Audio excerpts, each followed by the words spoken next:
I'm sorry. There's a really weird, awkward, nerdy dude outside my window, and I kind of want to just go yell like, "Get off my lawn!" just to be a jerk. Wait, I do it. Do it. Tell him to come on the podcast. Yeah, he doesn't look like someone I'd want on our show. Oh, damn, that's funny. We're allowed to have standards. But he looks like someone you want outside of your window. He looks like someone who's trying to direct somebody on how to park, and he doesn't know how to teach his person. And he doesn't drive. He told the person to go nose first. This is the stupidest thing I've ever seen. I'm just telling you. As in like parallel parking. That shit's hella busy. Yeah, I live on a busy street. It's a two-way street with enough space for 3 cars, and there are cars parked, meaning this person who went in nose first is now blocking traffic, and cars are swerving into the other lane to go around this person who's now backing up into traffic. Oh, this is dumb. Wait, Hold on. So you're parallel parking face first. That's crazy Hold on, talk. I'm gonna try. Unless it's like a big ass space where you can maneuver in. He's trying to pull a Seinfeld episode. Oh my god, there are people driving on the wrong side. What are you doing? There are people driving on the wrong side of the road now to get out of the way. That's funny. And there are cars coming, and then there's a bike lane. Okay, anyways. Love it. I yeah. Don't you have chronicles like this on your Instagram story sometimes, Skinny? What do you call it? them? Yeah, this is Hoodfiles. Hoodfiles. Yeah, but I live in a gentrified area. Oh, it should be in your area, man. It only works if it's in like surroundings. Yeah, that's funny. Like I can't call this Hoodfiles because these are just gentrified bozos. I think at the end of the day, none of us can call anywhere really a hood. You know, because it's not like that anymore. Unless your hood, considering where you neighborhood. Oh, okay. That's what it's for. It's not exactly. It's not like I'm living in the hood. I was having this conversation with someone. I still think where I grew up is still hood though, because the last news article, when you look up the street I grew up on, and I'm gonna see if it's still the last news article. But if you type in my street, the last news article that comes up is a woman stabbing a guy in the neck because he was catcalling her at 2:00 in the morning. Okay. And I'm like, yeah, that's my hood. That's like. Don't get me wrong. Some streets, some areas, you can't take that out of. But yeah, for the most part. That's where I grew up, especially around that dark park that you got to walk from the metro that you got to get to your place. Oh hell yeah! Is it Plymouth? No, not even no. Not Plymouth. No, you're Dilligley's. Yeah, I'm near there now, but I'm talking about where I grew up. Okay. Yeah, where did you? That's what I'm asking. I grew up near Plymouth Metro. Yeah. She can go down in the 90s in Plymouth. Yeah. Oh no, this news article was from a couple I went to school. I went to school in Plymouth, bro. I've been around a bunch of PIs, so I know. Patties are great over there. Oh yeah. Yes. The patties are delicious. The people are crazy. It was. Do you guys know what a PI is? Personally, no, that's crazy. Wow. Okay, never. You're probably one of the first people from Montreal. So usually, I don't know if it's still a thing, but back in the school I went to, that shall go unnamed. If you're if they're about to jump somebody, people just jump people. Remember, people just get jumped in high school. It's just weird. If you hear PI, if you slip and you fall, or you're in a vulnerable position at any point around people dude, if you hear PI, you better fucking run, bro. Or join in on the fun. It was so stupid. No one was getting this brutal beating. It was usually you just kind of they roughed the person up, and then it was high school shit. Oh yeah, just sucker punch him. Okay, but then yes, there was obviously those that Unfortunately, now the most recent news about the street I grew up on is the murder. Oh yeah, for sure. No way. As soon as I remembered what area it was, I was like, oh yeah, for sure. Yeah, but that's the thing. When you grow up in a hood, you don't. I didn't grow up there though, thank goodness. No. But I'm saying when I grew up there, you're tight with everyone in the neighborhood, so you don't really know anything's a thing, right? You're kind of just hanging out with friends. And you're just oh, okay. But you don't realize that some of these friends are gang members, drug dealers. But you never ask them what they do on the side, and then one day you see them in a cop car. Whoa, Dave! Whoa. What is this narc mentality? You don't narc mentality. I'm not saying you're. Let me just address something Jay Grish just said here. He said, "So Toby was a bully." I never said I was a bully. Listen, you ever heard scary stories? Get called a bully, right? Because I just said people get jumped. No, I didn't say I was jumping. Exactly. You said joining on the fun. This is a true story. Listen, this is a know. true story. It happened to a friend of a friend of a friend of mine. A friend of mine. That's usually friends. So go on. See, that's usually how it goes. I was the guy. So I thought I was being this really nice guy, and there was this one kid that used to always get jumped. And I remember I befriended him and tried to protect him and tried to get people to stop jumping him. And the one day I got sick. Yeah, you laugh. You shake your head, Skinny, but like these are actual things that I even remember happening. Like it's so weird that you kind of needed someone to watch this kid's back because people didn't like this kid. And some kids just got he got jumped a lot. And I got sick. And then I came to school the next day, and everyone was just like, "Yo, you missed it! After gym class, we jumped his ass." I was just like, "Oh, what happened?" And he didn't come to school that day. And then next time I spoke to him, he was just like, "I'm not coming back next year." He dropped out of the school. He switched. He left. Because he just kept getting beat up, and he's just like, it's not worth it. I don't know what I did to these people that they don't like me. For sure. And I was just those are the kids that become more recluse, right? They just just don't leave the house, or they go out, they just become loners because for some reason people just don't like them. It's so there was this one kid, shout out to Aaron, I'm not gonna say his last name, but I hope he's doing great these days. But man, I remember just like the first time going to the school, and just he was my first time witnessing someone get bullied. And I was friends with the people bullying him. Yeah. I didn't, you like, you're not sure how to react in the moment. You're like, why? Wait, in what? high school, you don't know what it didn't make sense to me why someone should be picked on. You know what I mean? Like it didn't. But he lived like a couple blocks away from my house. So one day, chilling in the neighborhood, I was going to, Elmhurst Street. You guys know that area? Yeah, around Sherbrooke. Yeah. So there's this corner store there. I used to live around there. I forget the name of the corner store, but it's a famous corner store in Montreal now. If you like go Montreal blog and look up like favorite hangouts. Anyway. And I was just like, yo, I just got a Super Nintendo. I was like, and I invited him over to come play Super Nintendo. But the weird part about it is I was like, what if my friends see me hanging out with him? Like what? It's just a weird position to put kids in. Now that I think back to it, as you were talking about it, I'm like, man, like that could ruin someone's whole life. Getting picked on like that, and you don't know why. No wonder the Joker became the Joker. You know what I mean? Like shit like that. Yo, straight up, man. Straight up. I'm not gonna give credit to. No, I'm not in that mind. I'm not in that mind. Because I got told I wasn't black enough for a good number of years in high school. Even Wizzy mentioned it last week that he was just like, yeah, Brian was one of the nerdy kids. He didn't really hang out with the basketball heads and whatnot. But I didn't still had outs. Yeah, you were big. You probably still had a different group and a different community of people that made you feel like, oh, well, these guys think I'm losers. Well, fuck them. I got these people who don't think I am. Doesn't matter, right? But this kid genuinely had no one. You know what I mean? And those are the people who end up shrinking within themselves and just having this delusional view of the world, like everyone's evil. Yeah. Plus, I got into a major fight in grade 7 and knocked a guy's tooth out. So that had established. There you go. Brian might not be big, but he's got a good. Okay, so what's funny about this, actually, Devin, by the way, is that Aaron wasn't a small kid. He was the biggest kid in the class. Yeah. Niggas just one of those situations. Prison mentality. Take out right. So that was another thing. I'm like, yo, Aaron, you could crush these guys just just sitting on them, But that's it. Man. He's probably also one of the nicer souls who. Exactly. That's why I felt type thing. Theoretically, two of my past bullies, one being a friend, are watching our show right now. What? Wait, what? Who was a bully? Shouts to Cray Prince and Jay Grizz out there. Jay Grizz over here. Hold on. Jay Grizz away left. Rewind. Jay Grizz calling me a bully. No. You see, check this out. Takes one to no one, it looks like. Fired. How is the man asking to come on the show?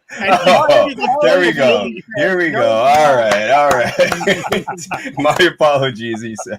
He wasn't so much a bully. Jay Grizz was more like a setup for the Cray Prince dunk that was grade 11. You see? Okay. These people would they were all friends of mine, but yet I wasn't asserted as the strong token. It was more or less like everybody clowned me. It was weird. Yo, actually, he was when he was on the show. He spoke about it. Right. I remember that now. Yeah, Exactly. you guys did. That's Proud of it too. Yeah, he's proud. This man came on your podcast where you're talking about being bullied by him and wrote proud. Oh my goodness. The thing is, it was a different. But you guys are friends now for everybody listening. Yeah. Okay. And it wasn't bullying like planning bullying, getting the brakes beat off you type shit. No. They would call it making you a man. It was roasting. It was hard roasting. The few times they'd be like, "Hey, let's throw him in a pool," knowing he can't swim. Dangerous, not harmful. You know, Did you say harmless or harmful? Not harmful. Drowning someone. Someone. Light bullying in the 90s. Light. I've been pushing the pool without. That's how I learned how to swim, actually. Straight up. So, like I said, they're trying. They're trying to help you out.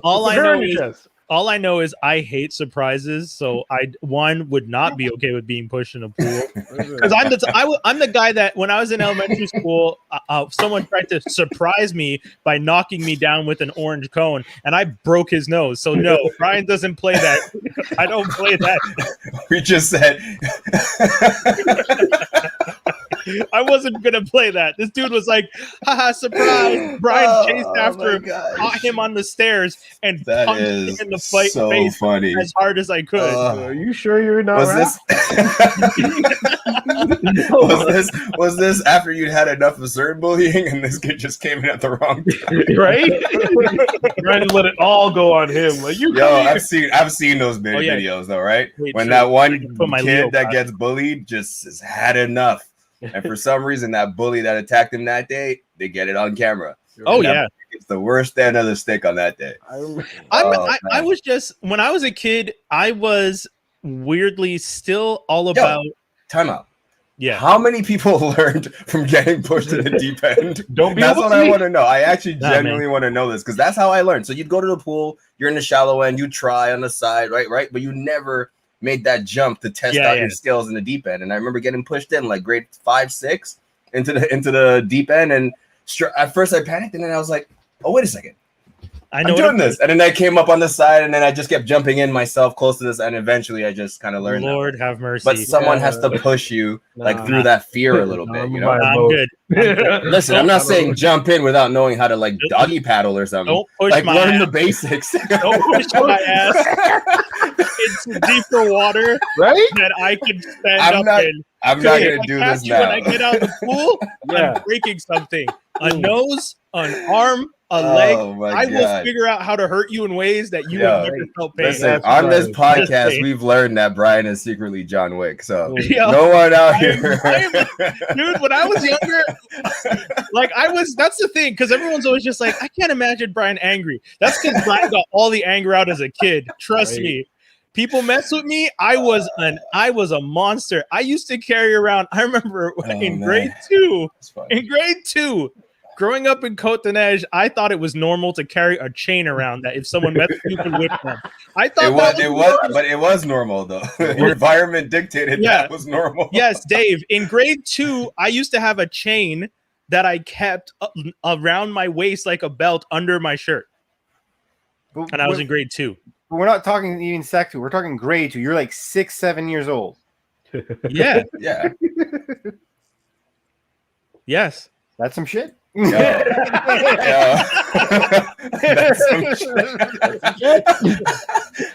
Hoodfiles 101 right there. That's so good. Yeah, whenever Skinny puts Hoodfiles, I'm always just like, the hood. Right? Oh man, it's great. Because I think I've told this story on this podcast, but there's a guy, I saw a kid steal his best friend's bike when I grew up in the hood. Skinny, honestly, that would have been the best Hoodfiles. Like if I had a cell phone back in those days, I'm talking like the early 90s. Because how old was I? I was on Goye and I was still upstairs. So I was maybe 10. So 93. Maybe around 93. I'm looking out my back window, just on the balcony, just looking outside randomly one day. And I see this. Sorry. For those of you listening, they're writing little messages to each other on the YouTube comments. So if you guys want to make sure, go check us out on YouTube. Quick plug so that you guys can see all the silliness that's being said about me. I'd like to think that I wasn't that much of a troublemaker. But all this to say, I saw homeboy steal his best friend's bike and then had all of us in the hood looking for this bicycle, and the best friend standing right next to the kid going, yeah, man, we got to find who stole this bike. And I'm like, nigga, I saw you take the bike. Like, I know you took the bike. It was one of those bicycles that had the plastic to make it look like a motorcycle, like a dirt bike. Oh, okay. Like, you remember those? It had the kit on the bike so that it had like the motorcycle, like the dirt bike frame and everything with the front and the fender on the front and the back and everything.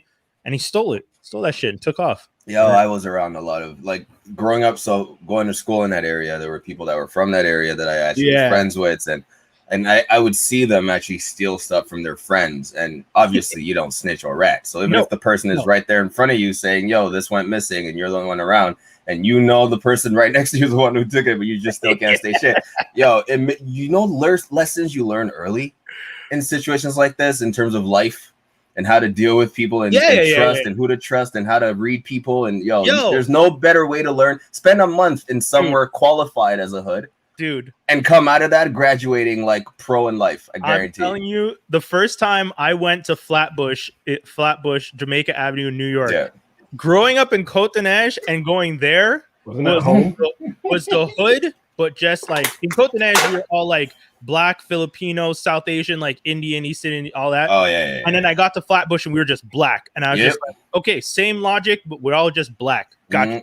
That's all I needed to know. The only difference was there was a lot more dogs. That was one thing that I could not get used to. Every corner was just dudes with big ass dogs. Boxers or Rottweilers. Oh my god! And I was how you showed you were tough. Yo, dude, I was not comfortable around dogs as a kid. And those dogs had the big chains. Yo, as the leash. Dude, not even a leash, just a chain. It's like they looped the chain.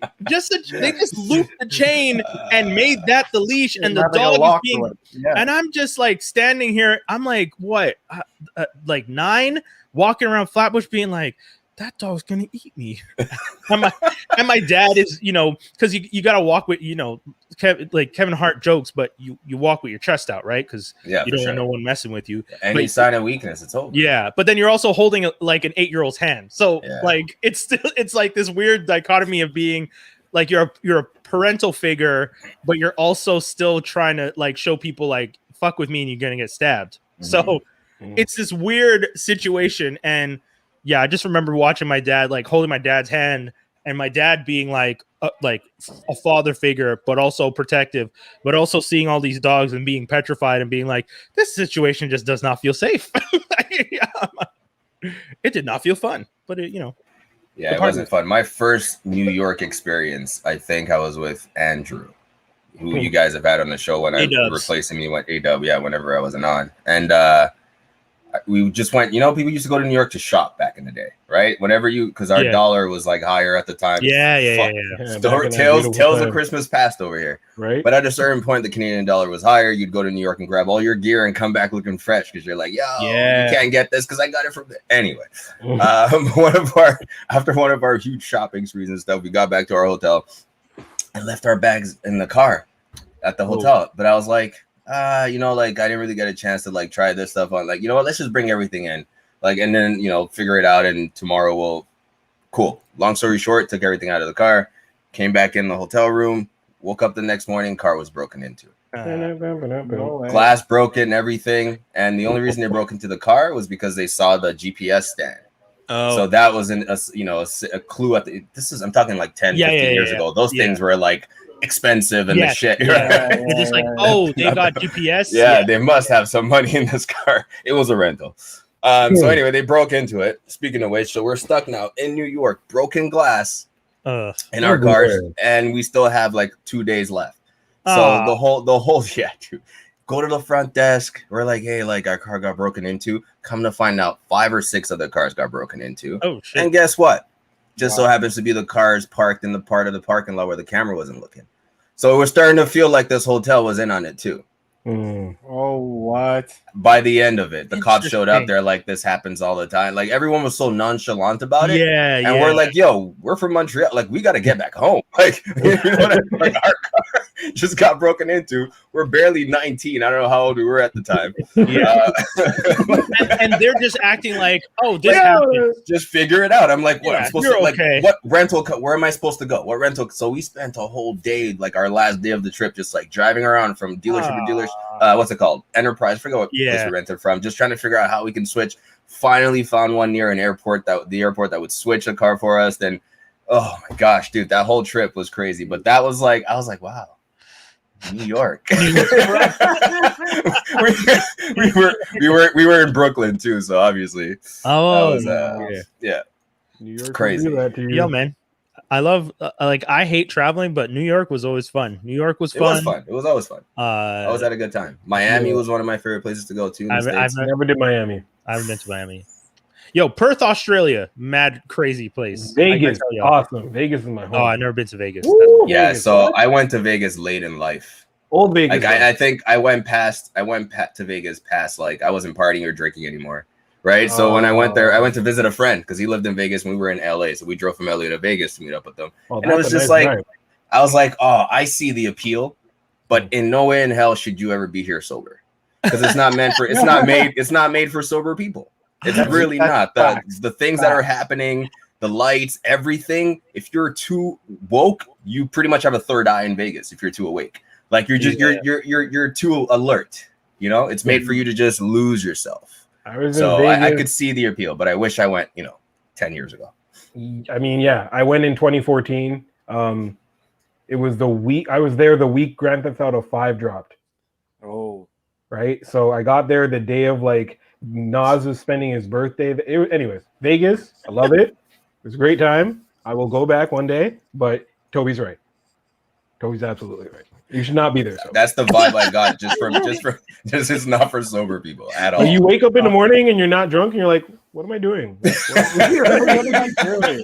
You question your existence for the first 5 minutes you're awake until you have that drink. You're like, this. Back to business. But that's just like that was I feel like that's just like crazy trip.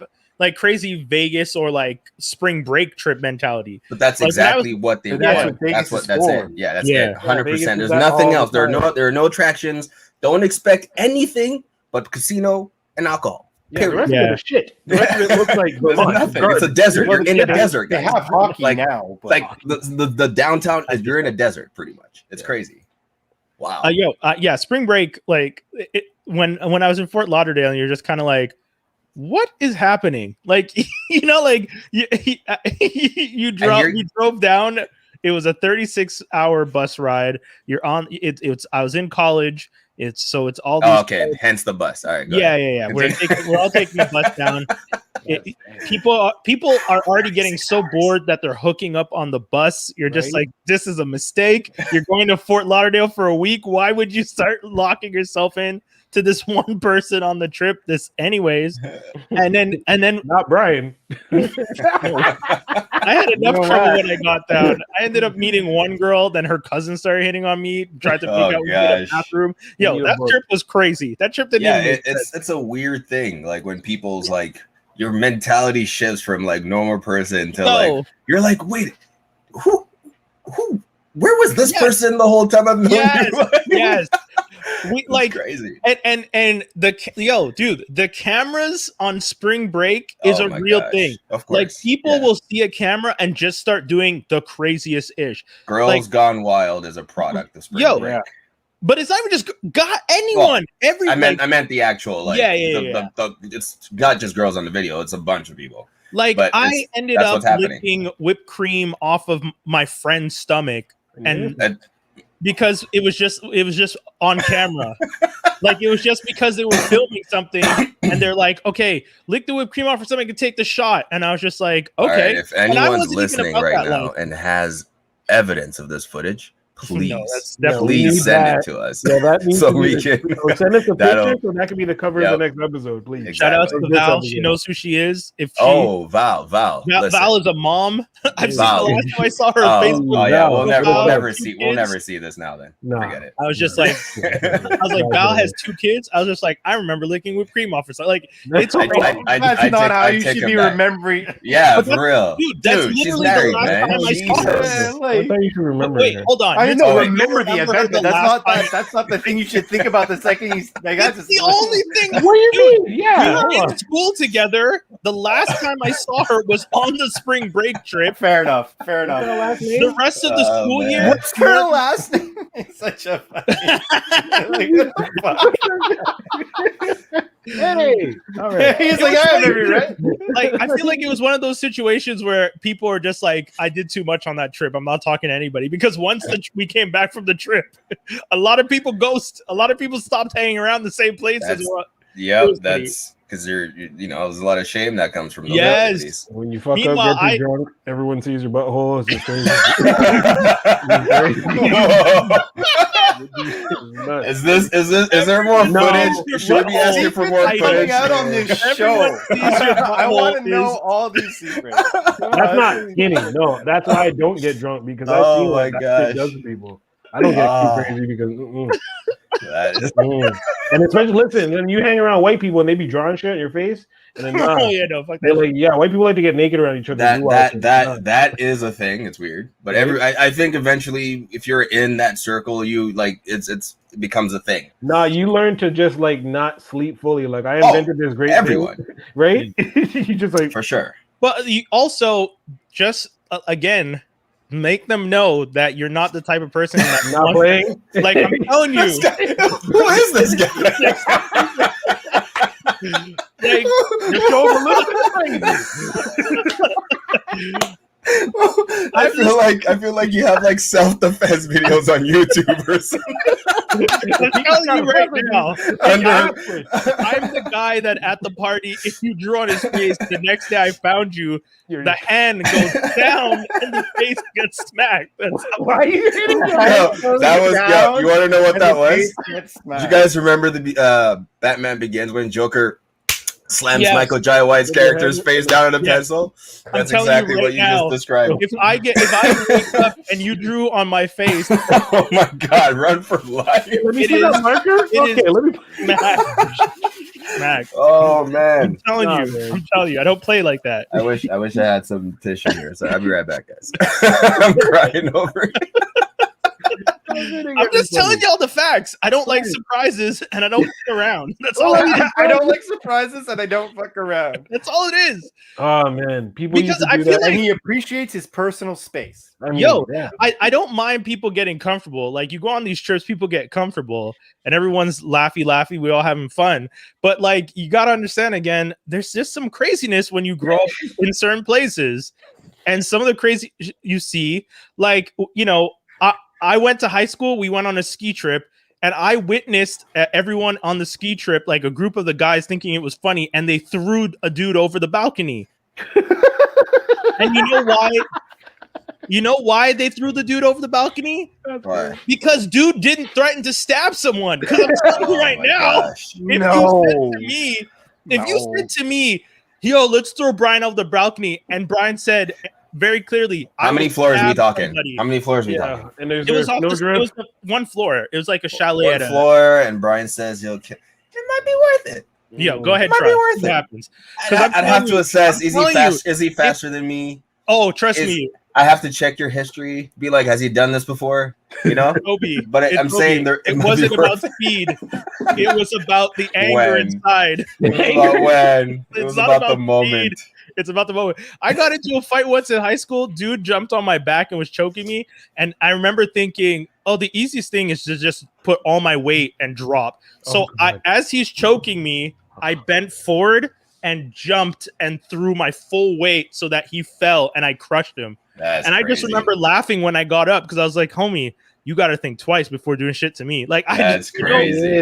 I need to hear some more of these stories here.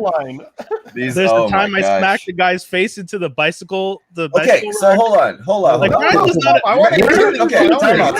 Ryan was a messy kid. I just want to point out, when I said this is how the Joker is made, he was the one who said no, I can't. And now you're telling me literally all the things you did as a Joker after people picked on you. Though I'm you literally just described the scene from Batman Begins as the Joker. You could have paralyzed that kid.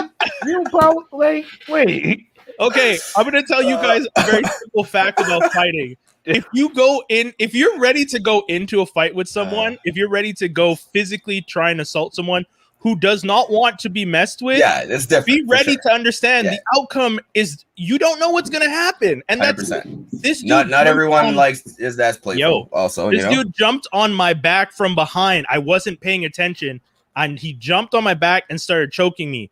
And you weren't friends, were you? Nope, I'm not friends with that dude. I didn't know him. I didn't know him like that. We're in the same school. I don't know why he got mad.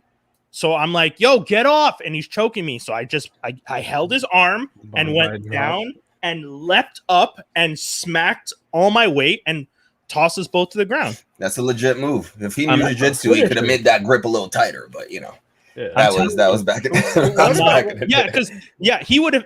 That's the thing. He would have had to have not been in horrible pain from hitting the ground that hard. But that comes with the experience of fighting. Mm-hmm. If you're an experienced fighter and you're fighting someone who's experienced and you both are fighting, but did you have more weight on him too? Yes, easily more weight on him. She's punching out of his weight class then. That's what I'm saying, and that's why it was like Mayweather and Logan Paul this weekend. Yes, and that's why I'm saying when it comes down to it, if you say you're gonna throw me over a balcony, it's not about the when, it's about the amount of rage I feel. Because if I'm walking, gosh, you gotta sleep with one eye open over here. I'm telling you. And that's I'm getting Joker vibes. I have to keep a close eye on you, man. And that's why you know what? You're right. Lloyd and I can't believe Floyd Mayweather went into the ring with this boy, knowing full well that he should have beat the snot out of him and played nice. Looks like we have opinions. At one point, he knocked the boy out and held him up. I don't know if you saw that. At one point, I saw the clip, but I'm trying to figure out what round so I can actually watch it live and see how I missed that. He played really well. Okay. Yeah, dude. So I actually did. I watched it live and live streamed it on my Twitter. Nice. I used StreamYard, had the video up and me on the side, and just full on shout outs to DJ Blaster because he retweeted and people were watching and I was just commenting the whole way through. And unfortunately the video got taken down. Shocking. Yeah, but you have to have expected first of all, it was an exhibition match right off the bat. Yeah. B, no judges right off the bat. No one's winning or losing. However you feel about it might be that because it'll just be a sparring session. At the end of the day, exhibitions are exactly that. Right, you're not necessarily trying to kill the person unless you have a crazy mad rivalry. Yeah, they didn't really have a matter of fact. Mayweather and Logan Paul did it. Mayweather and Jake Paul did. So they sold the fight on the strength of Jake Paul's negative energy. Yeah, right? And Logan full on was just like it was an honor to get. Yeah, and I was just again, he has his own shithead moments. Let's not. Mayweather being like, yo, he surprised me a few times. I was just like, shut the fuck up. He didn't even really train for this. He wasn't as in shape as that. The last exhibition fight he was in against that Japanese fighter, Mayweather was ripped, and this was 4 years ago, maybe. Yeah. So but that's the difference between 4 years when he's retired and 4 years later when he's 45, he's pushing 50. So you obviously expected, you knew Logan wasn't going to touch him like that. How much was the bag? 100%. I just want to know. They're saying, okay, so that's my problem with these events too. They just throw out numbers and make you feel like it was the shit. But I think possibly somewhere between 50 million around that area to 70, 80 maybe before taxes.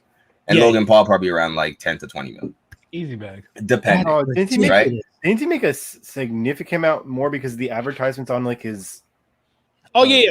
You're not talking about actual fight, not. We're talking about the fight purse, right? Yeah, and apparently not all the Mayweather other stuff he got. Okay. No, I'm sure. Apparently Mayweather gets 50% of the pay-per-view. Logan Paul gets 10%, and I'm sure the rest goes to promoters and whatever.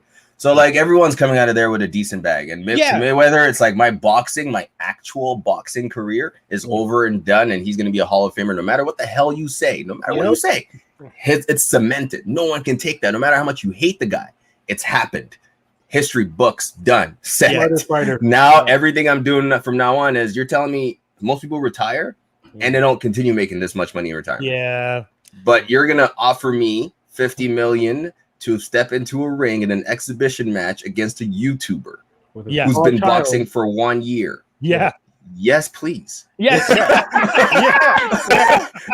Are you kidding me? Are you kidding me? Like, who cares about legacy or anything like that? We all know who Mayweather is. Yeah. Yeah, that was crazy. I didn't like the fight. That said, no, the fight was whack. The fight was whack. It was whack, man. That was the only thing for me. I like if we're gonna do this, the Chad Ocho single fight was better. Yeah. I watched, and you know what was the best part?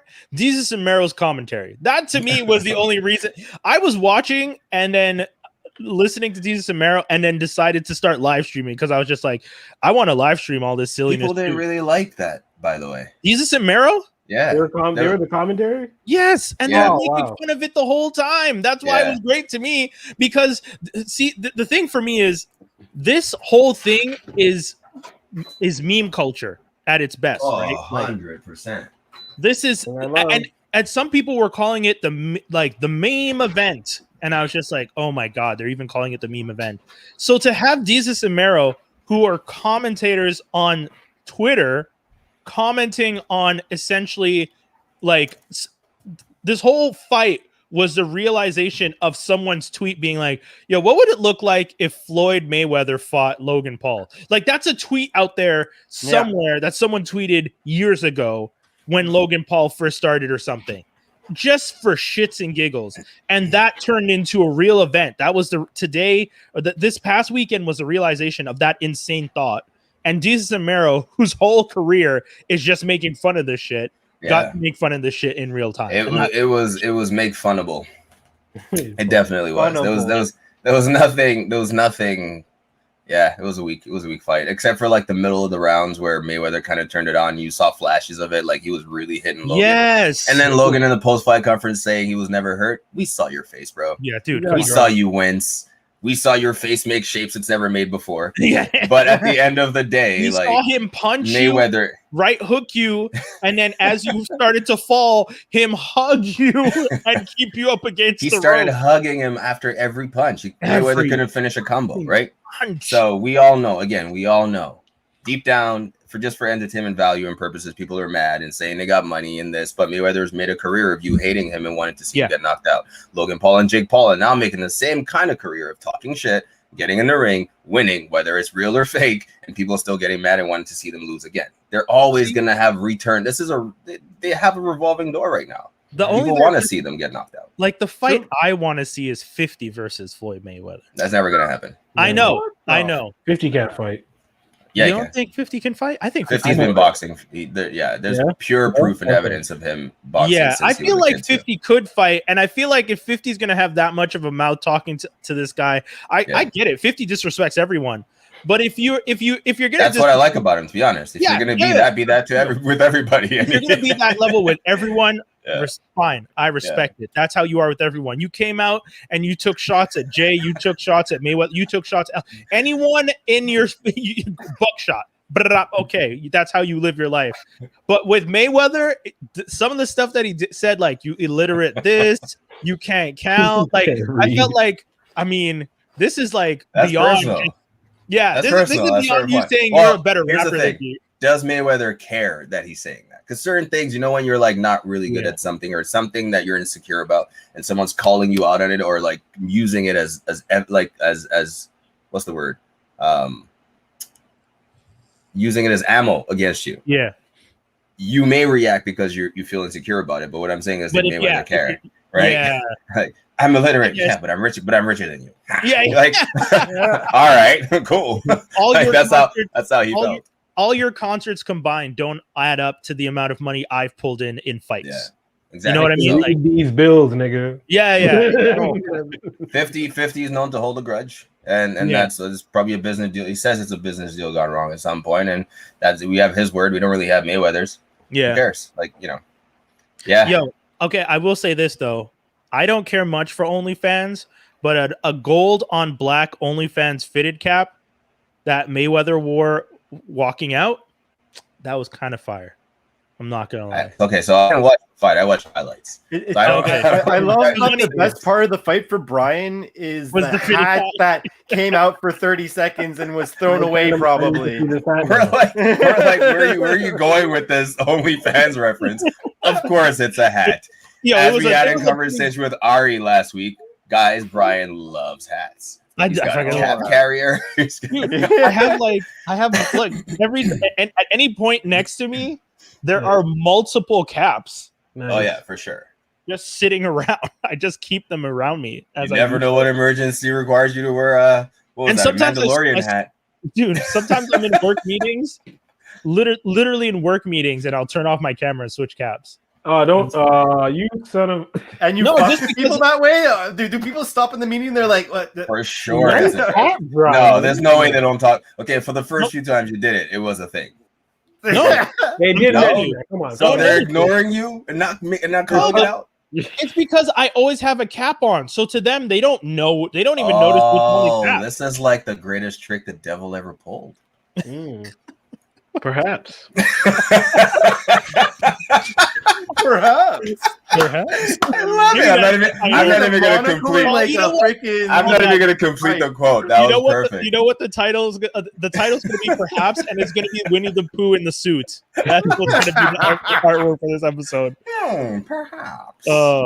Actually, that sounds more like Paddington, doesn't it? Isn't Paddington like British or something like that? No, I know, but you know that meme of like, with Winnie the Pooh, where it's just like him saying one thing, and then he says it classier. Yeah, love that. Oh my gosh. God damn. I need to get back on my hat shit. Yeah, instead of keeping them in a basement in a box. Listen, I sweat. Dad hats are easier. They're disposable, whatever. It doesn't matter. That's why I wear a lot of these like trucker hats and they're just breathable. They're breathable. Hey, look, I got a white one. Whatever. Like, bro. You gotta keep them nice, and then it gets sweaty, and then you have to do that weird like pull and crack thing so it still fits on your fucking head. Like, come on, man. Man, I used to love going to the New Era store on West 3rd, and I would sometimes you get them to reshape that to refit the hat, do the steam clean. It's like going to a dry cleaner for your hat. Sometimes I would legit bring, like when I would go to New York, I would bring like 6 caps in my cap carrier, and then when I'd go to the store, I would bring some of the caps to get cleaned while I buy a new cap. You're funny. You know what? If you're this excessive about that accessory, it's no wonder you're like so good at fighting. Because mad people must have been like, I gotta challenge this guy. There's something about him. How many girls he thinks he's so much better than me with all these hats he carries around. Toby, I got one for you. Brian, I thought I was better than anyone. How many girls did you have to like literally stop for taking your hats at bars? Oh my god. Oh no. Like literally be like, ma'am. No, I don't want to talk about that. I want to talk about it because I've gotten into arguments with guys at bars because their girl would grab my hat, and I would yank my hat back from them aggressively because I didn't tell you to take my hat off my fucking head. And then the guy would be like, "Yo, what's your problem?" I'm just like, "Oh my god!" And I would be like, "Can you please leave me alone?" Just leave me alone. I want to write a book about this. We're like on chapter 3 right now. Hat spat. Like we need to write down these stories. But you know, while it's fresh in your mind, it's very simple. Here's a very simple thing: people don't want to be touched. Don't touch them. I have to agree. It seems like such a simple thing. We've been living in a world of consent for so long. Why? It's all about consent. If you did not ask, do not touch me. The same way I won't touch you, don't touch me. It's simple. It's only different if a girl is doing that in order to like get your attention. No, different. I got my if a girl grabbed your hat and then was like, give it back to you and was like, I just want your attention. I'm with you on that one. There are exceptions. I was peak Usher era, piece up, A-Town down. The jeans had the army fitted, the white, pure white one. I don't want your grummy hands touching that. But not even that, Dave. I'll put it to you this way. Dave, we're on the same page. I know. I'm not alone on this. Don't worry. This guy's. I get it. That's why there's the book. And this guy, I don't understand that one. No, that was like if they want your attention. Just talk to me. Why the fuck are you pulling clothes off my stuff? I don't because they want you to pull theirs off, Brian. Nah, man. No. If you want to talk to me, talk to me. Don't start pulling stuff off of me. Don't grab at me. I'm not doing that. There's whole conversations. Well, I'm not talking about now, by the way. I'm talking about like when we were younger and shit. No, not like at 30 years old. Don't touch people who don't want to be touched. It's that simple. Why are we making exceptions? Well, I mean, it's happened a few times to me when I was younger. It worked out for me. I was like, okay, what's up?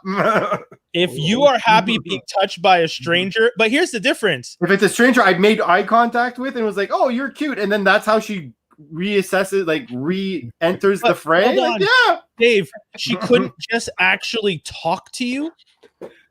I mean, like, it depends how you do it. No, wait, what are you talking about? Hold on. Let's rewind. You were telling me you're okay. This girl has made eye contact with you. You and her are trying to find a way to establish a connection, establish a conversation. And her best train of thought is it's not her actual pick. It's like you never met a person, had a fun night, and then later in the night, for X reason or another, you two aren't talking, and they're just trying to get your attention because they just want to reconnect because you've been having a good time, but like you're in a party, we're obviously meeting friends back and forth, etc., etc. And then like she wants some personal time with you, and then takes your hat, and then there's like, yo, join me on the couch to get your hat back. What's the problem with that? Yeah, you're describing a very different scenario. Yeah, you deserve it. Kenny and I are talking about. I'm not talking about like if you're talking about that's her pickup line. Okay, that's creepy.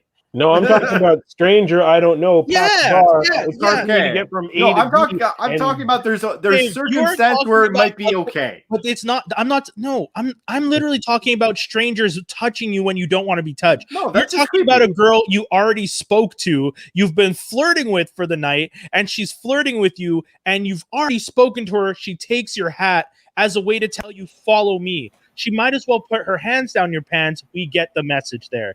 But this is a different situation. Yeah. I'm talking about if I'm standing at a bar, I don't know your ass, and you come and grab any part of my person, I'm allowed to say, don't fucking touch me. The same way that's true. That's true. But then you look at the girl and you're like, I don't mind. Yeah, because we also have to depend. Like, who's that stranger, Brian? No. Can we think of any celebrity? No, Brian has one rule, and that rule applies to everybody, no matter who you are. No. I'm talking about myself. If you guys want to let random girls touch you up because they want to touch you up, hold on, chill. That's what I'm saying, though. This is literally the conversation. We're also talking about a moment in time back in high school, college, when these things did happen at a pretty high frequency. Yes. Right? Yeah, compared to now, everybody's in a relationship, blah, blah, blah. But I agree with Dave that Dave's looking at videos. Telling me, I'm looking up a specific name, hilarious. And I know I'm going to ruin the name. That's the worst part about it. Dave, I'll put it to you this way: if I've never met you, don't touch me unless I've. That's it. It's that simple. I get the principle. I get the principle. I get the principle as well. But I'm thinking, like, what if like Monica Rambeau you turn around and that's who's in front of you. He doesn't want to play that game with you, Dave. He doesn't want to play that game with you. I just want to try. I want to see. I want to see if I can break the armor. I'm curious. Dave, I'm telling you, some of the most attractive women I've ever met at bars have done this. And I've taken my hat away and walked away. I don't want to. Oh, I get it now. Yeah, but that works. Right? Because now you're ignoring and them. Now you're in control anyway. Yeah. Right, okay. That's all you had to say. That's all you had to say. I'm not negging them. I get the neg. It's fine. It's all good. It's okay. Dave, you went. That's it. That was it. That's all you wanted. That's all we needed. It's all right. It's okay. This is insane.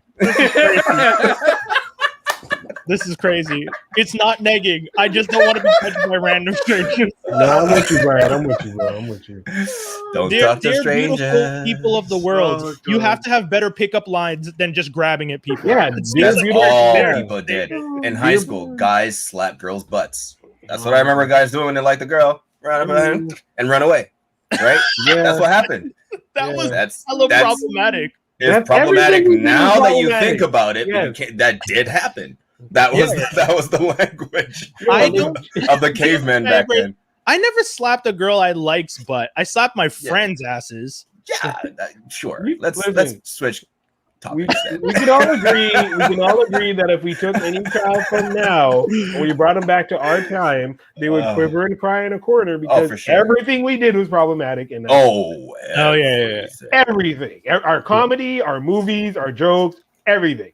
No, actually, our language.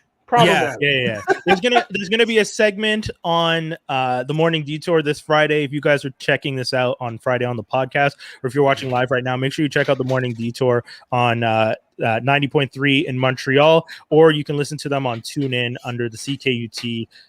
But I spoke to Wizzy and did a segment where we talked about cancel culture, and we actually talk about a lot of it's just there's so many elements to the cancel culture, but also just the idea of how much the culture has changed, the things you could do, the things you can't do, and just it was a good conversation. So if you want to go back to episode 250, the last episode we did, this was also we did up to us the tail end of that episode when Wizzy and Akeem were on, and man, I just had to cut. That I was cutting clips from the last episode, and their segment was about an hour long, and just trying to find it was an hour. It was an hour. Wow. Yeah. You remember when I timestamped it, I was just like, Akeem, Wizzy. He literally did that. And I'm just like, all right, I got to find coherent conversations in this next hour that I can post. But there was a lot of funny parts. A lot of it, for some reason, is making fun of me and Brian in those segments. It is what it is. Nah, it was fun. It was really fun. The roast was fun. You can only roast like that with your real friends, right? So yeah, exactly. Yeah. And we got to do this Connect 4. We got to do it because I'm so down. Oh my gosh, that got real. That is gonna be the best.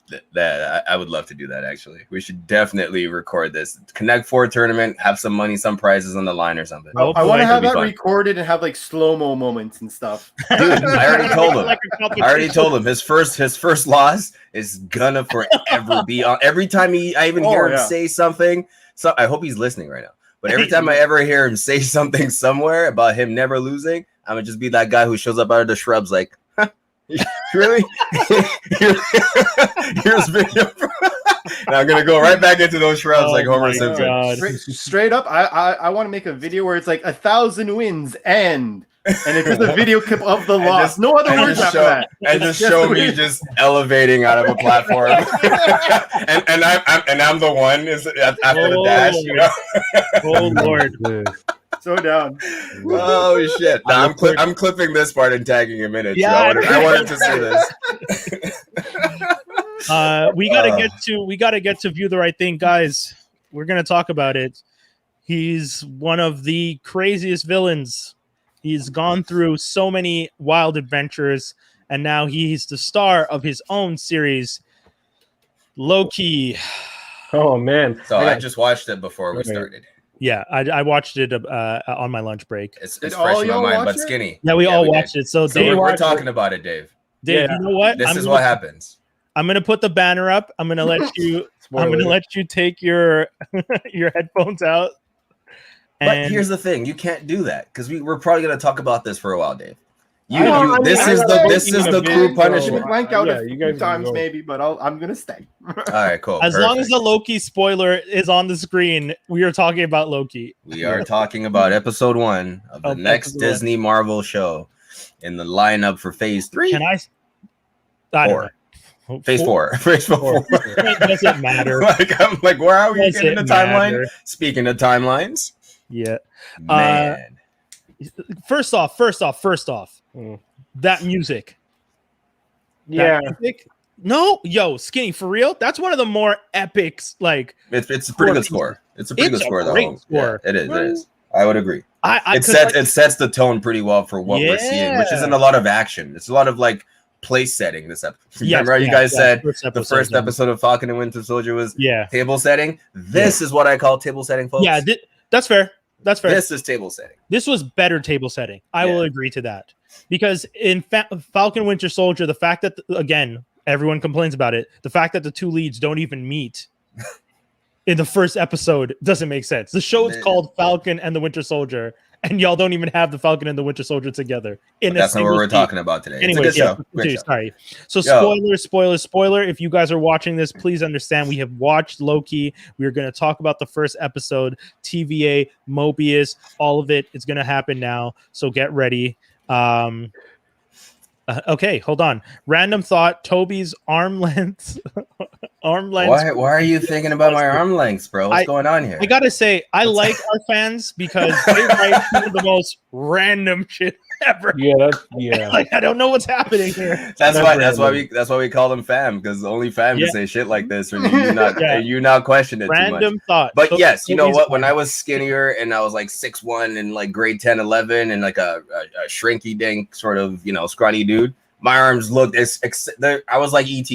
My arms looked exceptionally long at that point, but getting some meat on my bones has helped that visual illusion a little bit more. So I wear my arms a little bit better now, Cray Prince. Thanks for asking.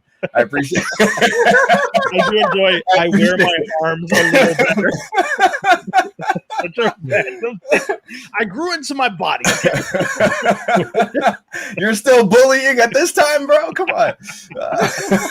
All right, let's get back to the show. I love it. Marvel has decided to move their Hot Fire Fridays over to Wednesdays with Loki. I guess because the Bad Batch is now on Fridays. 110%. Yep. Yeah, I don't really see. I mean, it doesn't really. It bothers me a little bit that it's on Wednesday, but it's kind of fun that we'll be able to watch it before we do the episode every week. So that kind of works out for us. Works great. But I mean, I did enjoy it being on Fridays. It kind of gave a nice end cap to the week that you got to look forward to one of the Marvel things. And no offense to Bad Batch, but it doesn't hold the same weight as any of the MCU shows so far. No. I mean, let's look at this cast. Mobius M. Mobius, Owen Wilson as the a detective. Like, I like the fact that he looks like he's playing who's the guy from CSI Miami with the glasses? Yeah, hold on. What's his name? His iconic name too. Hold on. Yeah, like why can I remember it right now? The first time you see Owen Wilson, he's like crouched down over a body doing the full-on procedural detective thing. Like, but how well did they model him? Like, he actually looks and moves and talks like I imagine Mobius and Mobius. Yeah. David Caruso. There you go. Yeah. Jeez. He looked like a time variant agency version of David Caruso with the whole over the body. He might as well have had glasses in his mouth as he was like looking at the body the first time, trying to figure out like what's happened here. This might be the first time I've seen Owen in a role where I didn't see Owen. Oh, that's interesting to know. That is a good point. It's true. That is true. Yeah, he doesn't look like his typical Owen self. Yeah. And he's not talking like it. He actually talks in a more controlled, calm, collected manner. Especially the scene where he's talking to that little girl in the church, asking her who did this at the crime scene, and she points to the stained glass picture of who we probably think is Mephisto. But I think this whole thing is surrounded around Nightmare. Yeah, because Nightmare was brought up 2 or 3 times in the episode, right? Yeah, there was a point. There was a point where the Loki was talking to Mobius and saying that like this place is the stuff of nightmares, and Mobius was like, actually, that's another department. Right? Sidebar. Sorry, go ahead. Real quick, can we have American actors quit speaking French terribly? Because I don't. They always pick French, and as a Quebecer, and maybe it's just. Oh no, their French was horrible. I can't take. But like, I guess that's not the point. They're not supposed to be like expert speakers. They just understand and can actually form. The fact that they speak all the so many languages. They always. I love how the guy spoke franglais though. That was great. That was all right. Also, Jay Grizz, come on, bro, come on. This is why you're here, though, because we know this shit. Yeah, we know Mobius and Mobius. Of course. He's based off of one of the guys that worked at Marvel. What are you, Jay Grizz, have you been watching this show? What level of nerd do you not get? We're nerds. We are blurs. What level of nerd do you not understand? I already posted to the Geektastic Cypher story a picture of a no context spoiler, and I put a picture of Mobius M. Mobius from the comic book in the spoiler because just so that people could see, like, oh snap, he actually looks like that dude. Yeah. Yep. And then the other reference going back to Nightmare was Yeah. when he was talking to that girl in church, and the gum pack that she had actually had his face on it.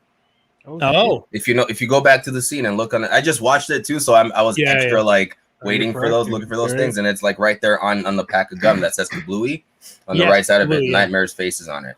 And for once, I didn't watch something at 1.25, guys. So you'd be proud. I watched that. I watched all 52 minutes of that regular speed. Can we talk about Tom Hiddleston's performance though as Loki in this? Do you think he's grown into the Loki character more, or do you feel like the character just hasn't evolved much and he's still able to just pull off the same level?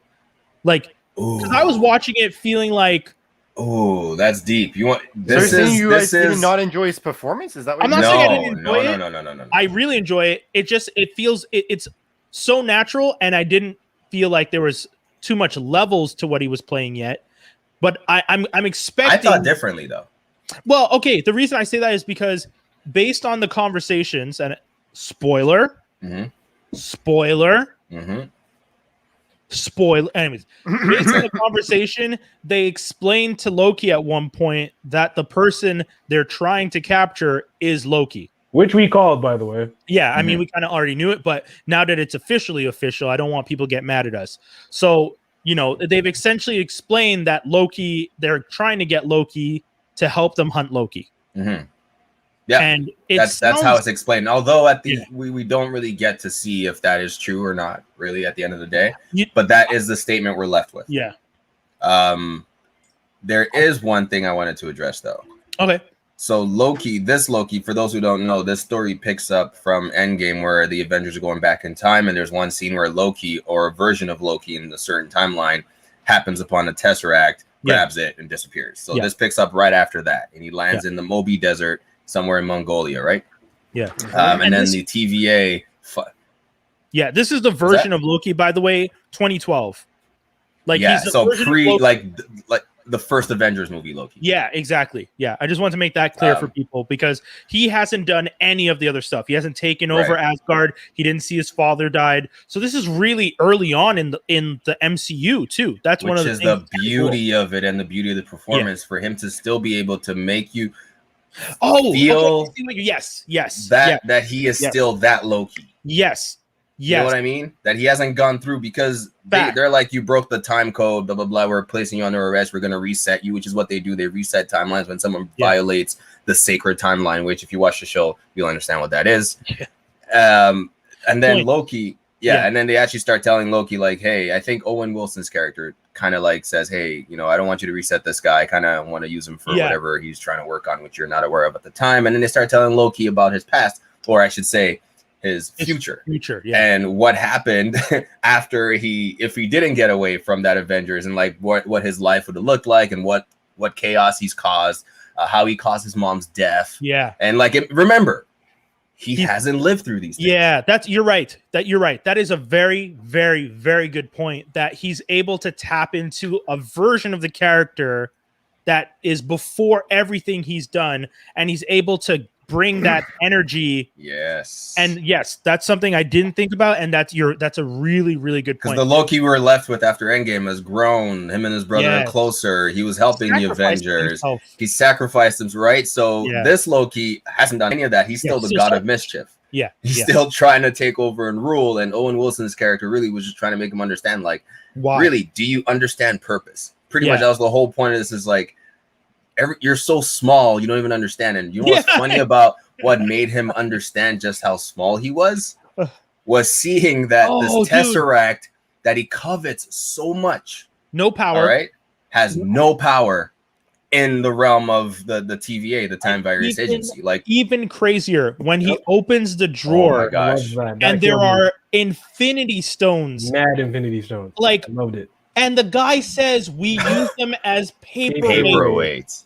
Can you imagine the TVA uses Infinity Stones as paperweights, and we just watched 23 movies about these? Like to take the concept that Wowzers. we as fans invested that much into this story, and y'all have reduced them to paperweights. That just tells you that what we're about to see Exactly. is like Wild. Y'all are Exactly. fucking Wild. And that, just like WandaVision, makes me excited for what's coming. Okay, Facts. that's what got you hard on. That's okay. facts.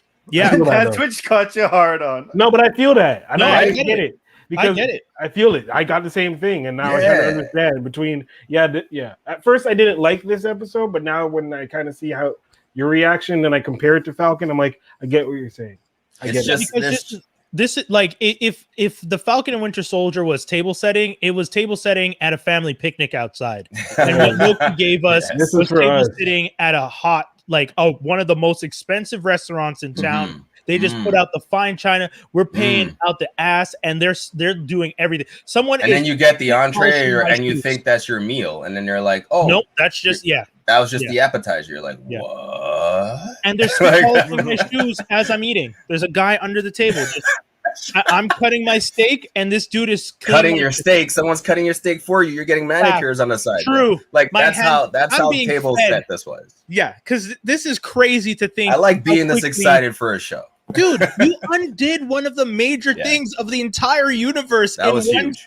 In a joke scene, in That a was huge. throwaway scene. Like they make the Infinity Stones. They were literally just like random gems you pick up on the ground. Like that's what they were in that. And he realized, oh shit, I thought I knew power. Yeah. Wow, like my whole reason for being, everything. His ego got shattered in that episode. Yeah. Legit. Like I saw Loki trying to escape, and Loki realizing, and Loki giving up, and Loki giving in. Yes. In one episode. And when he stands up and looks at the screen and like just is in awe of the actual power, and doesn't he say something like, "Is this the true power of the universe?" Like he says something crazy like that, and you're like, "Holy shit, man!" Yo, you have to understand what goes into it to really feel what we're talking about here. Jay Grizz is coming at us saying, "Easy guys, Loki wasn't that good." Was good, but not that good. Yeah. I mean, again, that's your opinion, and that's okay. I get it. I'll be able to confirm or deny this by next week. Yeah. But no, that's what I'm telling you. I'm not telling you guys this is the best show. I'm telling you this was the best premiere for one of the shows so far. Yeah. Like WandaVision and was there could be another show that comes out and we think is better than this. She-Hulk the bar was not set high by the other ones before. I think WandaVision set a pretty high bar. Those first two episodes? I think so too. You didn't think the first two episodes of WandaVision told a solid story and introduced a whole lore? I think it was good, but like to say that it set the bar astronomically high, no. No, I didn't say it set it astronomically high. I'm saying it was set high. Falcon was like, all right, cool. You already are on this bar. They're here. And Loki's above them. Loki's above WandaVision.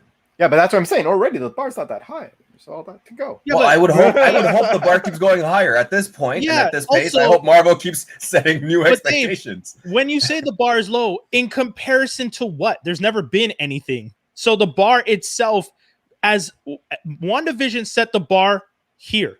You can put it as low as you want, as high as you want. No matter what, Falcon went lower than that. That's not good. You should have been better. Yeah. Loki is coming in higher. That is a good thing. That's what I'm saying. How much higher? Who cares? Yeah. We're just saying it's coming in higher. And it honestly was a great first episode. And I'm excited to see like if you know what I did we're think? Gonna see a lot of good cameos. I think this Loki thing has also been happening over and over and over again. And they've had to figure out a way to stop or cancel this evil version of Loki and the good version of Loki situation because this version of Loki to me looks like he's still after power. So for me, this could still be a God of Mischief power play. Oh, dude, that fits into Loki lore. Right? The whole idea of Ragnarok is a cyclical. So I think this is all trying to solve this like evil Loki thing, and this is a probably variation. They're like, you shouldn't be talking to this variant, almost emphasizing this. Yeah, like they've attempted this before. So who knows? What's her Wunmi Mosaku, the British actress who was on Lovecraft, Country, who played the sister who kept turning into the white lady. Yep. She plays Hunter B-15. She was solid. She was really good in the episode. She didn't put up with any of Loki's shit. I thought every time they interacted, I was just like, this is dope. When he was playing with her in that loop, the time loop, and it kind of felt like Doctor Strange with Dormammu, I was just like, yo, this is hilarious to see. Like, Doctor Strange needed a whole Infinity Stone to do this, and these guys have little switches. Little remote. This motherfucker has a little remote in his hand and can do the same thing that motherfucking Doctor Strange needs a full-on Infinity Stone to do. That, again, just showing you the level of power in the TVA in comparison to the rest of the MCU. That's why like Eternals makes sense now. Like Celestials makes sense now. Like we're about to see levels of power that we've never seen before in this universe. Kang. Kang. Okay. Gonna have Kang. So dude, I think he will show up. Maybe some reference. I don't know if he's gonna get referenced. He definitely has to get referenced. So maybe I'll save this for after they've seen it. They've already mentioned that what's happening. You know the video clip that they show whenever anyone walks in and they explain the multiverse of madness. Mm-hmm. They essentially explain the multiverse of madness in a little video.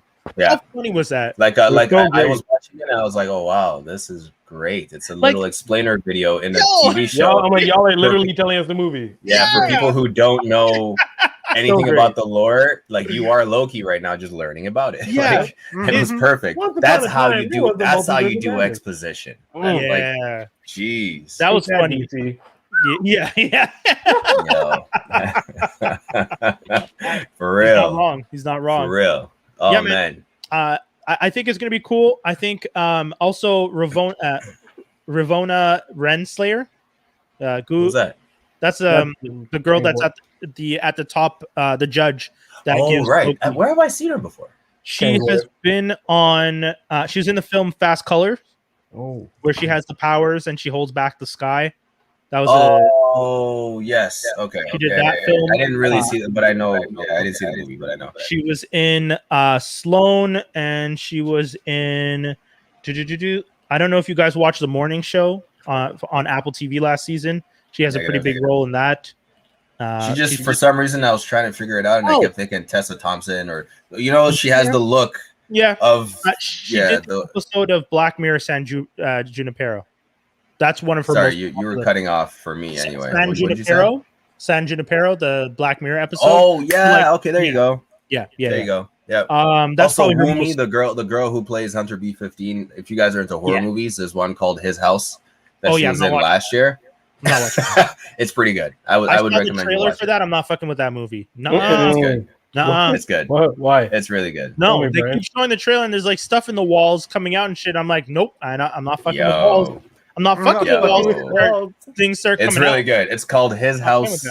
Nope. Yeah, His House. The devil's house. That's with some holy water and some sage up in that. We'll find out. 2020 film. Let me look this up. I'm not playing with these walls that be looking at you. Got an eyeball. Got an eyeball coming out the wall staring at you. That more than just an eyeball. That ain't funny. Oh wait. Nope. Hold on. Is this movie one of those like black horror films? Yes. Yeah. Those black people are being tortured. Always be scarier by like what? I'm out. White people, it's the acting. White people giving you like, oh, welcome to. You're immigrating here. Welcome to this home we're giving you. Yeah, the home that's trying to kill me. No, yeah, that's pretty much the concept here. But it's good. I would recommend watching it. Same thing with them. Conclusion. Oh, them and us. I'm just thinking of all these damn black horror movies. Them and us. Black people. See, us was empowering for us because we at least were fighting ourselves. Right? And we weren't being set up by white people. All these other movies is white people setting us up. We're trying not to think of white people as the devil every 2 seconds. Y'all keep making movies where they're putting us in houses and trying to kill us. No, sir. I would prefer not to worry about every white person I know trying to put shit in the walls to kill me. That's an interesting take. Dave. That's why. Oh, no. Stop it. Stop. Get up Dave's case. Poor Dave. Oh man. Yo. I'm not watching so Jay Grizz. Skinny's like, I'm not watching this. I mean, if you're like I said, if you're into horror, it's right up there with like it might give you a little. I don't really get scared of. I don't know. Anyway, Spriral with Chris Rock. I agree. Don't watch it. If Chris Rock isn't doing comedy. His acting is It's Razzie's bad. Oh no! Yeah, it's bad. Okay, well there goes They tried to go with an artistic. Buck him. I don't even like his comedy. There you go. Hey, Mr. Rock, some of us will appreciate and respect your talent, sir. Talk to Super Hot Fire. Doesn't really think so highly of Chris Rock. He feels like Chris Rock ruined his career. Oh boy. Always a war. But Spriral was trash. Star was trash. It was trash. I mean, to try this artistic look and these camera moments, and it's just none of it was working. Samuel L. Jackson couldn't even save this movie. Damn. And he that's saved when the movie's snakes on a plane. Samuel Jackson could do snakes on a plane and make that a trending thing, but didn't make this work. That's scary. You could tell he was not. He was just there for a paycheck. He knew what was up. Oh, he was just helping Chris out. He was like, you know what? I'm gonna tell y'all right now, the last 3 movies Bruce Willis did were just paychecks, and that man needs to stop. It is insulting. He has a life that he has to lead. Jake Riz and I agree on something today. Oh man, it is the worst acting. Yeah, worst acting I've seen in a long time. Fact. It baffled me, man. I was almost embarrassed. Like okay, so I put it on. We're switching topics. Yeah. Hold on, wait. Let's finish Loki. Okay, Loki's worth watching. It's a solid show. You guys should go check it out. If you haven't seen the first episode, we're probably going to get to talk about it every week because it's on before we do the podcast. So expect some Loki heavy conversations. There you go. Okay, taking the spoiler off. Hit us. I hyped it up. I was like, oh wow, like saw the first couple were good. I like that they're finally like resetting it. It's not the same Jigsaw killer or whatever. Like they're doing something else. You know how we say like take an idea, but you're doing something. They're telling a different story from a different angle. Possibly. Yeah. That's what I thought. And dumpster fire. Yo, I hyped it up to my girl. We put it on, we're watching it, and I'm seeing I'm seeing the acting and what's happening. Yeah. And I felt so embarrassed. Like she stopped watching. Oh, I finished it because I'm like, after hyping it up this much, I can't just quit on it. Yeah. She's just like, yeah, sorry, babe. She went to bed. She went to bed. It was horrid.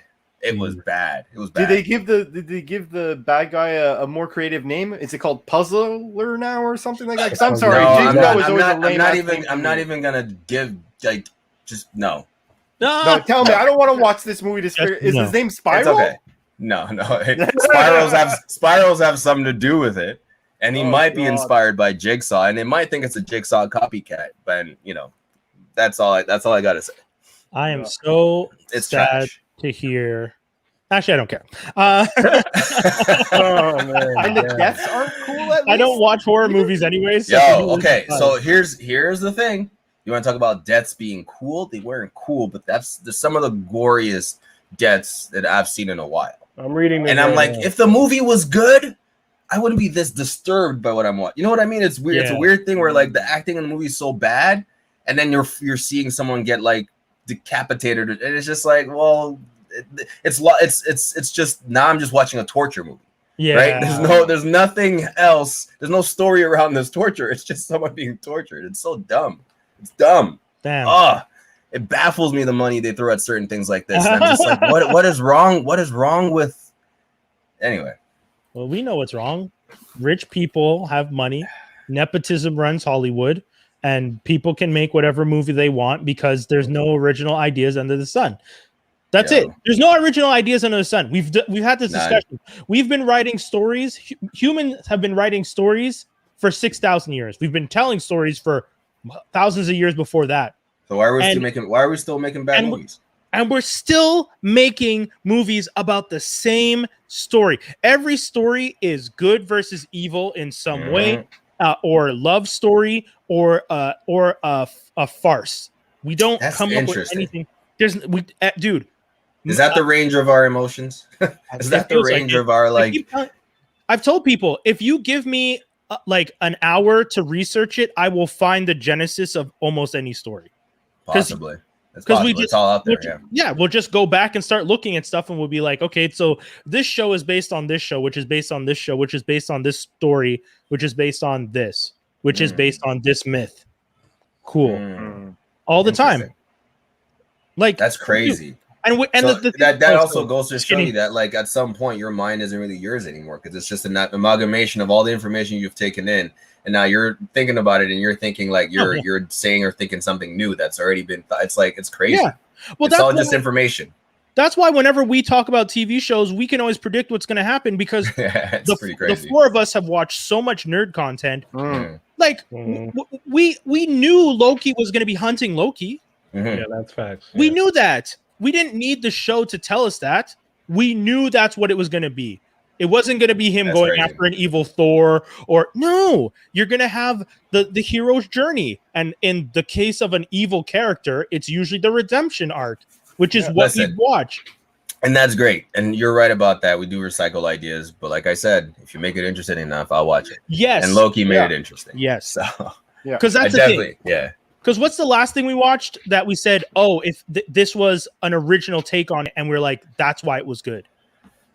We said that was recent. That was recent. Yeah, that was super recent. Don't remember what. I don't remember now though. But anyway, that's what happens. We talk about we talk about so much stuff. But yeah, man, like I am 100% down to watch you write an original take on something and to bring that to life and do it well. You can do it differently, but even better if I can't figure out the source. If I can't remember what the source of this original story is, that you as a writer has been influenced by everything else you've seen and read your whole life, which is within my time life. That's probably the same impossible. stuff. You're gonna find something like an example of something that's done it well in terms of A Quiet Place. Yes. Same tropes you've seen everywhere else, but the way it's used and the way it's done made it feel new, and you're like, oh, like this is a new. A Quiet Place is just War of the Worlds. That's all it is. Mm-hmm. A Quiet Place is War of the Worlds done with a different alien. Mm-hmm. It's the same story of an apocalyptic event when the aliens take over and you're being hunted. Yeah. And War of the Worlds is probably based on some other story. So do they kill them with water or some shit? Like what? Oh, that's Signs, right? But that's it. Yeah, even Signs is just War of the World. I don't know what is horrible. Wait, no, there was a thing in this, no? The machine the dad was making at the Quiet Place. The sound, right? Yeah. So there was a sound thing, So that's how you got rid of them. That one, it's sound. The other one, it's water. The other one, it's fire. The other one, it's this. The other one, it's that. But it's always something that's going to defeat the aliens because you have to defeat the aliens. They're going to take over. And then you have Independence Day. And Independence Day is essentially a War of the Worlds where you took the War of the Worlds and you mixed it with patriotism. There you go. What beat the aliens back? Good old American patriotism. We will not be defeated. Let's blow them up with the most powerful nukes we have. We'll figure it out. That good old-fashioned American gumption. That's just the same. That's World War stories mixed with aliens. That's all it is. They're just creating hybrids, and that's fine. It's just boring when we figure it all out, or when you start rebooting things super quickly, like and not doing it in an innovative way or telling. Or you have to have characters that are so compelling that you could see past the fact that you at least know the direction they're going. Yeah, for sure. Yes, you have to have something. There has to be something in there for you to keep you locked in. That's what got me through. For example, I like The Boys in many aspects, but I was able to the second season. I'm like, I know a lot of the direction you're going in, but I'm liking the characters enough in the way I was liking them. I'm like, okay, well, I could continue going with this. Invincible, same thing with Brian, right? It's completely different from the comic books, and they're doing it well on this stage. Yeah, so you're gonna tune in because you like the original content. Oh yeah, love right? Original, but if it was bad, then you wouldn't tune in to the new content. No, you know what I mean? So don't see Spriral. Don't give Spriral your money. Don't waste time. I just read that Spriral. You read the whole? Yes. Why do you listen? I want to remind everybody that watching stuff at 1.77 is not as bad as this man staying quiet this whole segment so he could read the entire bio on Wikipedia of Spriral and now comment on it. I'm just so funny. No, not the comment. It's just they lost me with the whole girl severing her spine thing. Dude, that sounds. There are some gory. Again, there are some gory things like the position people are put in. Matter of fact, they're not even meant to get out of those positions. Yeah, no, you have to sever your spinal cord on a blade to stop hot wax from flowing from a pipe onto your face. The fuck kind of shit is that? Yeah, that's exactly what it is. Your face or your spine. Yep. No, you have to choose death or your spine.